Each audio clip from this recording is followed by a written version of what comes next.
তুমি সেজদায় আসো আর আমি তোমার ওপর আমার রহমত বর্ষণ করব।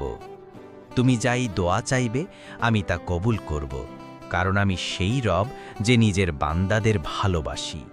আমি তোমার জন্য সেই রিজিক নির্ধারণ করেছি যা কেবল তোমারই। তোমার হাতে থাকবে বরকত, তোমার পদতলে থাকবে দুনিয়ার দৌলত, আর তোমার অন্তরে থাকবে সেই প্রশান্তি যা আমার রহমতের উপহার। তুমি আর পেছনে ফিরে তাকিও না, যা কেতিনেছে তা ছিল আমার পরীক্ষা। আমি তোমাকে সেই পথ দিয়ে নিয়ে গিয়েছি যাতে তুমি আমার কদর শিখতে পারো। এখন তুমি সেই মোড়ে এসে দাঁড়িয়েছ যেখানে আমার নেয়ামত তোমার ওপর ঝড়ের মতো বর্ষবে।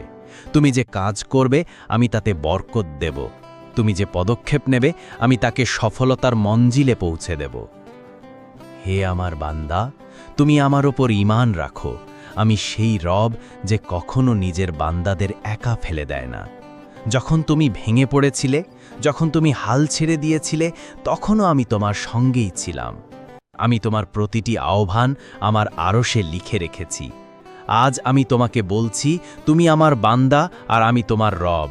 আমার রহমত তোমাকে প্রতিটি কঠিন অবস্থা থেকে মুক্ত করবে। এখন তুমি দেখবে তোমার স্বপ্নগুলো বাস্তবে রূপ নিচ্ছে। তুমি আমার সামনে সেজদা করো, আমার কাছে চাও আর আমার পথে চলো।